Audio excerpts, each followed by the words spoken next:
দেশের প্রথম ব্যান্ড হিসেবে ২১শে পদকপ্রাপ্তি বৈশ্বিক ব্যান্ড জিপ্পোর সঙ্গে চুক্তি, টানা কনসার্ট, সব মিলিয়ে দারুণ সময় পার করছে ওয়ারফেজ। তবে এবার ১৪ বছর পর তারা নিয়ে আসছে নতুন স্টুডিও অ্যালবাম। গত সোমবার প্রকাশ পেয়েছে ওয়ারফেজের ৮ম স্টুডিও অ্যালবামের প্রথম গান গিরগিটি। এদিকে প্রথমবার যুক্তরাজ্যে পারফর্ম করার জন্য ৯ জুলাই ঢাকা ছাড়ছে ওয়ারফেজ।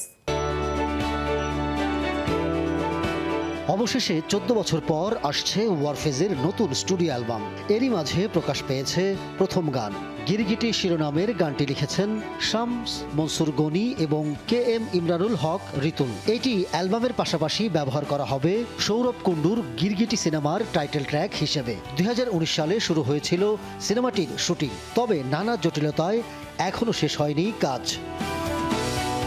নতুন গান উপলক্ষে রাজধানীর একটি ক্লাবে আয়োজন করা হয় অনুষ্ঠানের, যেখানে গানটি নিয়ে কথা বলেন ওয়ারফেজ ব্যান্ডের সদস্যরা। আমরা ওয়ারফেজ সবসময় কোয়ালিটিতে বিশ্বাস করি, কোয়ান্টিটিতে না। এই জন্যই আমাদের এত কম গান বা এত কম মিউজিক ভিডিও সবকিছু মিলিয়ে তা আমরা এই ব্যাপারগুলো সবসময় মেনটেন করে গেছি। কোয়ালিটি, একটা ভালো ম্যাটেরিয়াল যদি না হয় তাহলে আমরা ওই ম্যাটেরিয়ালে হাতি দিই না।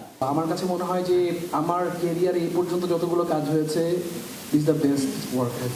এদিকে ৪২ বছরের পথ চলায় প্রথমবার যুক্তরাজ্যে সঙ্গীত সফরে যাচ্ছে ওয়ারফেজ।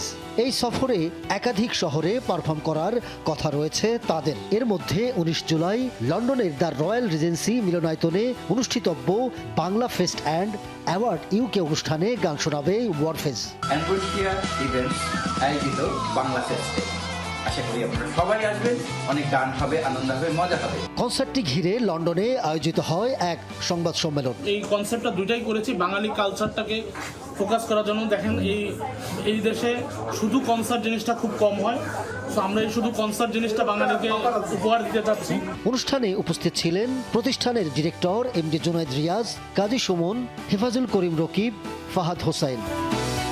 আরও উপস্থিত ছিলেন কন্টেন্ট ক্রিয়েটর ফেরদৌস রহমান রিকা, সায়েদা তানজিনা আক্তার, সাবাবা কামাল সহ আরও অনেকে।